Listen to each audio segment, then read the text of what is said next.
question is, who is Hazrat Khadija and what role did she play in business during her time? अच्छा, हज़रत खदीजा कौन थी और उन्होंने अपने टाइम में बिजनेस में क्या रोल प्ले किया? सो वी ऑल नो कि हज़रत खदीजा कौन थी? She was the first wife of हज़रत मोहम्मद, प्रॉफेट हज़रत मोहम्मद सल्लल्लाहु अलैहि वसल्लम, ऐसे ही है। एंड शी वाज क्या थी? हमने ऊपर पढ़ा था इसका कि she was a business woman. She was a, एक मिनट, उसका वर्ड जो था वो देख लेते हैं। She was a successful businesswoman who controlled one of the most important caravan trades in her time. She was knowledgeable, respected, and business savvy. यहाँ से यहाँ तक she was the first type Hazrat Muhammad Rasulullah as well as a successful से रह के business savvy तक, यहाँ तक ही पूरा इसका आंसर आता है इस क्वेश्चन। ठीक है, या आप एज इट इज भी लिख सकते हैं, या if you want to change some words, easy words में लिखना है तो नोट्स प्रोवाइड होंगे तो उसमें भी हम देख लेंगे। प्लस किसी ने अपने ओन वर्ड्स में लिखना है तो तब भी आप ये बात इस क्वेश्चन का आंसर कर सकते हैं। ठीक है, आई गेस इट्स अंडरस्टूड। अच्छा, अब आपके पास नेक्स्ट क्वेश्चन आ रहा है। Next question is, what motivates the author Zainab Abdi to consider starting her own business? अब ज़ैनब आबदी जो थी उसको क्या चीज़ मोटिवेट कर रही थी, क्या वो कर रही थी कि वो अपना अपना बिजनेस स्टार्ट करे? तो हमने इनकी मोटिवेशन में सबसे पहले जो ऊपर मोटिवेशन थी वो ये थी कि वो हज़रत खदीजा रज़ी अल्लाह अन्हा की जो स्टोरी है उससे बहुत ज़्यादा इंस्पायर थी। फिर बहुत ज़्यादा बिजनेस वुमेन जो थी वो भी जो है वो आपके पास अपने खुद बिजनेस स्टार्ट किए, अपने खुद बिजनेस उनके थे, एंटरप्रेन्योर्स थी, जिसकी वजह से उनका भी काफ़ी इस हवाले से उनका काफ़ी माइंड था, या वो चाहती थी कि वो भी अपना एक बिजनेस खोलें। उसके अलावा जो हमने लास्ट में इनके बारे में पढ़ा था कि इनकी क्या मोटिवेशन थी, असली जो इनकी मोटिवेशन थी वो क्या थी, जो उन्होंने फूड ट्रक, याद है फूड ट्रक इन्होंने बनाना था कि मैं फूड ट्रक खरीदना चाहती थी और उसमें उनको कौन सा फूड सेल करना था? यमनी फूड, यानी वो यमन की थी तो वो यमन की जो भी खाने थे वो यहाँ बनाना चाहती थी। लेकिन इनकी मोटिवेशन क्या थी? एक तो कम्युनिकेशन थी विद द पीपल, और क्या चीज़ थी? और उनकी जो मोटिवेशन थी वो थी to share the meal, sharing meal and to connect with people. तो ये उनके दो जो है वो मेजर मोटिवेशंस थे। सही? अच्छा, तो ये आप इसको इस तरह अपने वर्ड्स में आप इसको करके लिख सकते हैं। और सबसे इम्पोर्टेंट बात, हमने इस चैप्टर के ग्रैंड टेस्ट का जो प्रैक्टिस टेस्ट है उसका लिंक हमने डिस्क्रिप्शन में डाल दिया है। आप डिस्क्रिप्शन में जाकर ये ऊपर पहला लिंक है प्रैक्टिस ग्रैंड टेस्ट को, यहाँ पे जाएं और सॉल्व करें और प्रैक्टिस करें। यहाँ से आपने अगर प्रैक्टिस कर ली, आपके एग्जाम्स के अंदर एमसीक्यूज के अंदर 100% मार्क्स गारंटेड है। उसके अलावा अगर आपको हमारे फ्री नोट्स चाहिए, lecture, guest papers, model papers चाहिए, तो इस पहली वाली लिंक पे क्लिक करके आप हमारे चैनल को ज्वाइन हो जाए, और दूसरी वाली लिंक को क्लिक करके आप हमारा व्हाट्सएप ग्रुप है इंपॉर्टेंट प्रीमियम, उसको ज्वाइन हो जाएं। ठीक है, अगर आपको ट्यूशंस वगैरह के अंदर एनरोल होना है, कोई डाउट है, तो ये हमारा व्हाट्सएप नंबर, इस पर क्लिक करेंगे आप डायरेक्ट व्हाट्सएप पे चले जाएंगे, और तमाम बुक्स के पीडीएफ इस वाले यहाँ पर आखिरी वाले आपके पास गिवन है। आप यहाँ से कोई भी बुक उठा सकते हैं, आपकी जो मर्जी चाहे, सारी की सारी क्लासेस का। इसके साथ साथ आपसे रिक्वेस्ट है, आप चैनल को सब्सक्राइब और वीडियो को लाइक भी करते हैं। हम लोगों ने आपके लिए एक पेज निकाल दी है हमारी, जिसके अंदर आपको इंग्लिश की पूरी तैयारी करवाई जाएगी और इंग्लिश की लाइव ऑनलाइन क्लासेस जूम पर दी जाएंगी। आपको पूरी बुक कवर करवाई जाएगी और आपको एग्जाम के हिसाब से भी प्रिपेयर किया जाएगा। चैप्टर टेस्ट होंगे, आपकी वीकली टेस्ट लिया जाएगा, और सबसे इंपॉर्टेंट चीज़ आपके एग्जाम राइटिंग मेथड सेशंस दिए जाएंगे कि भाई एग्जामिनर को क्या चीज़ चाहिए, एग्जाम के पेपर के अंदर लिखते कैसे हैं। और सबसे इंपॉर्टेंट हमारे guess paper, target paper, model paper जो हम देते हैं ना आपको, गेस पेपर, उससे 60 to 70% तो आपका पेपर लग ही जाता है, तो आपकी 70% तो तैयारी हो गई। और अल्हम्दुलिल्लाह अल्हम्दुलिल्लाह अल्लाह के शुक्र से हमारे बच्चों के 85 से 90% से अबव आ ही जाते हैं बिल्कुल आसानी से, जो इस चीज़ को फॉलो करते हैं। और इसकी फ़ी पता है पूरे साल की एक सब्जेक्ट की कितनी है? सिर्फ और सिर्फ 3,000 रुपये आप लोगों के लिए। पहले पिछले साल 12,000 थी, उससे बड़ी भी थी, लेकिन अभी आप लोगों के लिए हमने कर दिए सिर्फ और सिर्फ 3,000 रुपये।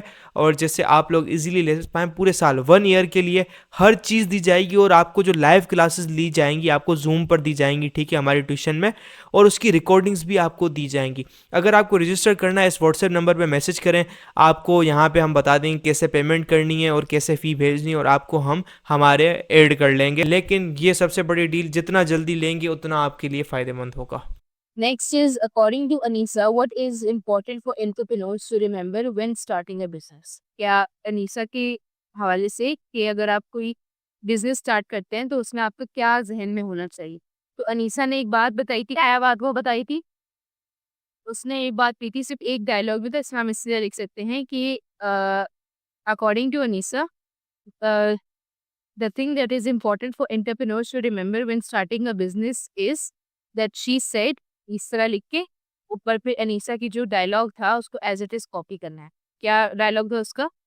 ये डायलॉग था, remember what motivates you to start a business, what is the spark that push you towards entrepreneurship and what is your end goal. यहाँ से यहाँ तक आपको जो है वो क्या करना है, बस इसका आंसर यहाँ से आप तक है। आधा आपने क्वेश्चन से ले लिया और बाकी आपने ये 2 लाइन्स लिख दी, दैट्स ठीक है। ओके, फिर आपके पास नेक्स्ट क्वेश्चन है,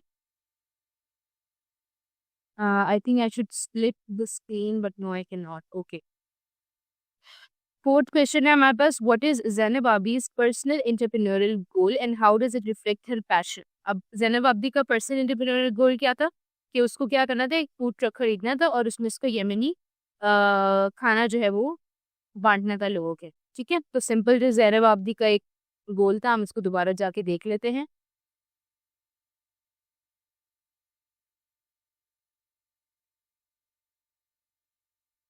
अब उसका था यहाँ पे कि यहाँ तो वो आई की करके लिखा है क्योंकि वो खुद बता रही है। क्या बताया था कि I realise that I am most interested in getting my own food truck so I can cook Yemeni food in Minnesota and introduce my Yemeni culture to my fellow Minnesotans. ये इसका जो एक पैशन था, ये इसका जो entrepreneurship गोल था, वो ये चीज़ थी। ठीक है, तो हम इसको कैसे लिख सकते हैं कि जो ज़ैनब आबिदी थी उसका एंटरप्रेन्योरियल गोल क्या था, that she realise that she is most interested in getting her own food truck so she can cook Yemeni food in Minnesota and introduce her Yemeni culture to her fellow Minnesotan। ठीक है, अब क्या होता है कि हम यहाँ पे सारा आई में लिखा है, मैं हर में क्यों लिख रही हूँ, बिकॉज मैं उसके बारे में बात कर रही हूँ, तो अपने बारे में बात करी थी ना, तो अब मैं आई करके तो नहीं लिखूंगी।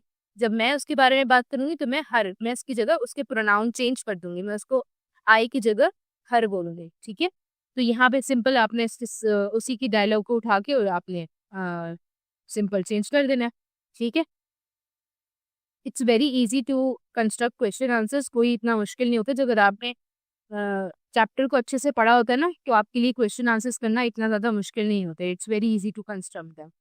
अच्छा, next is what does the author encourage, how does the author encourage Muslim women to approach entrepreneurship in the text. अब यहाँ बहुत सारी छोटी छोटी जगहों पे था कैसे किस तरह से ज़ैनब आबिदी ने वो किया था, इनकरेज किया मुस्लिम वुमेन को कि जो है वो, एक तो उन्होंने पहले एग्जांपल्स दी, एग्जांपल्स के थ्रू उन्होंने इनकरेज किया, फिर उन्होंने तरीका बताया कि भाई पहले उन्होंने अनीसा वाली बात शेयर की कि आपको ये याद रखना है कि what motivates you to start a business वाली बात। उसके बाद उन्होंने जो है वो कुछ स्टेप्स बताए कि अगर आपको स्टार्ट करना होता है तो पहले आप क्या करते हो कि पहले उसके बारे में आप जाके ऐसे लोगों से पूछो जो ऑलरेडी वो काम कर चुका होता है। ठीक है, और फिर एंड में जो उनकी कुछ बातें थी, ये मेनली जो एंड वाला पैराग्राफ है वही इसके अंदर आ जाएगा। अम, ये वाली जो है, आई encourage every Muslim women to think about how their passion and their talent align and how they can turn into a business. We've been taught this business is XYZ, ये वाली कुछ चीज़ें, इसको आप जो है वो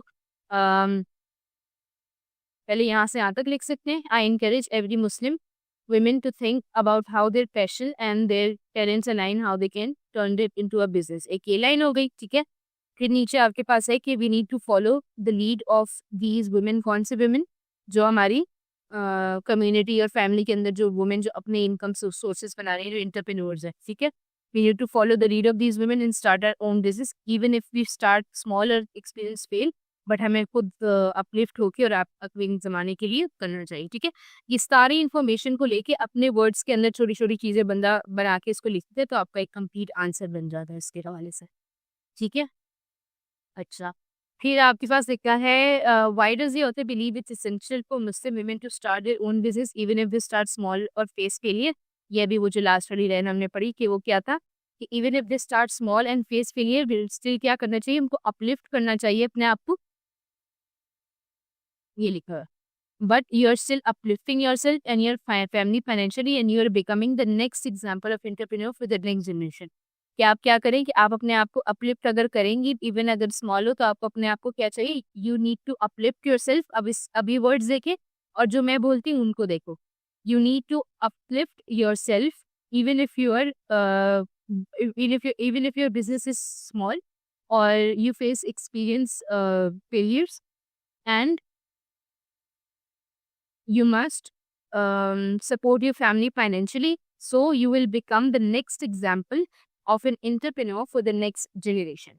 ठीक है, वही वर्ड्स है, सिर्फ उसको थोड़ा बहुत हमने चेंज किया है ताकि कंस्ट्रक्ट करें सही से आंसर को। ठीक है, अच्छा ये मैं इसलिए अभी नहीं लिखवा रही क्योंकि ये नोट्स में है, तो नोट्स के अंदर से ही जो है वो वहाँ पे जो लिखा हुआ है उसी हिसाब से मैं आपको फिर दोबारा से एक दफ़ा एक्सप्लेन करूँगी ताकि कहीं मसला ना हो। अभी मैं आपको इसके ज़रिए इसलिए बता रही हूँ ताकि आपको खुद एक क्वेश्चन का आंसर लिखना भी आए। ठीक है, नोट्स में तो सामने आपके पास लिखे होते हैं, आप इसको जल्दी-जल्दी से पढ़ लेते हैं, लेकिन आपको खुद भी आंसर बनाना, एक इन्फॉर्मेशन से खुद आंसर जनरेट करना आना चाहिए। ठीक है?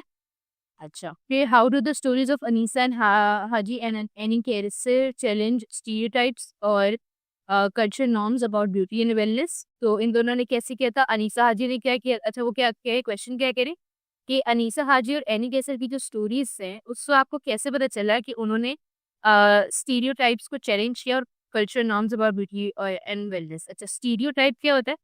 स्टीरियोटाइप बेसिकली एक इस तरह की चीज़ होती है जो कि कॉमन हो, यानी कि जो लोगों का एक माइंडसेट बना हुआ होता है। सही है? जैसे अब लोगों का एक माइंडसेट हमने बात की थी ना फेयर एंड लवली वाली, कि भई लोगों को लगता है कि जो जिनकी स्किन व्हाइट है सिर्फ़ वही खूबसूरती है, तो वो व्हाइटनेस क्रीम बनाते हैं कि जो काले हैं वो गोरे हो जाएँ। जो कि गलत अप्रोच है, ठीक है? तो ये लेकिन स्टीरियोटाइप बना हुआ है कि जो व्हाइट पीपल है वो प्यारे होते हैं, ठीक है? ये हमेशा हर एक जगह जिसको देखे हो, छोटे बच्चे को भी पूछते हो, तो उसके ज़हन में ये होता है जो काला है वो खराब है, जो गोरा है वो अच्छा है। तो ये स्टीरियोटाइप कहलाता है, ठीक है? इस तरह की चीज़ जो कॉमन है, जो सब सोचते हो एक तरह से, वो स्टीरियोटाइप कहलाता है। तो इनकी स्टोरीज़ ने स्टीरियोटाइप चेंज किया था। कैसे चेंज किया था? अनीसा हाजी ने क्या किया था कि उसने ऐसी क्रीम्स बनाई, ऐसी ब्यूटी क्रीम्स बनाई जो कि डार्क और ब्राउन स्किन पीपल के लिए थी, राइट?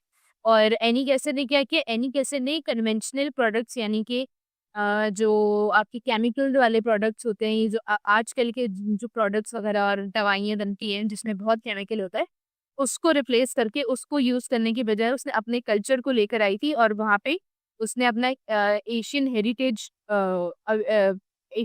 दिखाई और उसने हर्बल प्रोडक्ट्स और नेचुरल वेलनेस प्रोडक्ट्स उसने बनाए, ठीक है? तो अब ये जितनी भी मैंने बातें की इनको सिर्फ अलाइन करके अपने वर्ड्स में लिखना है और ये इस तरह से आपका आंसर कंप्लीट हो जाएगा, ठीक है?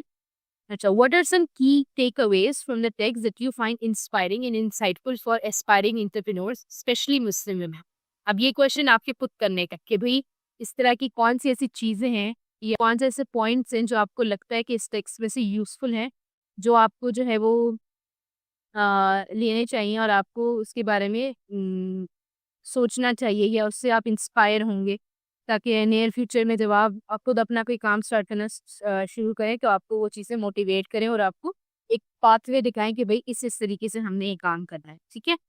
अच्छा, can you identify any additional questions और areas of interest that arose for you as you read the text? अच्छा, अब ये वाला क्वेश्चन भी आप लोगों ने खुद करना है। Question number 8, this next question क्या है कि can you identify any additional questions? ये तो प्योरली आपका क्वेश्चन है। इसका आंसर नो भी हो सकता है बट इसका आंसर येस भी हो सकता है, बिकॉज हमें बोर्ड के एग्जाम में तो लिखना ही लिखना हो तो उसमें आप नो नहीं लिख सकते। तो अब इसमें क्या कह रहे हैं, वो ये कह रहे हैं कि आपने कुछ एडिशनल क्वेश्चंस यानी कुछ एक्स्ट्रा क्वेश्चंस आपके दिमाग में आए चैप्टर पढ़ते हुए, जो आपके जहन में पहले जो चैप्टर में डिस्कस नहीं हुए लेकिन वो चैप्टर पढ़ते हुए आपके जहन में कुछ क्वेश्चंस आए होंगे, ठीक है? तो वो क्वेश्चंस क्या है, 1 है, 2 है, जितने भी क्वेश्चंस हैं, ये वाला क्वेश्चन भी आप लोगों ने मुझे खुद से लिख के दिखाना है, ठीक है?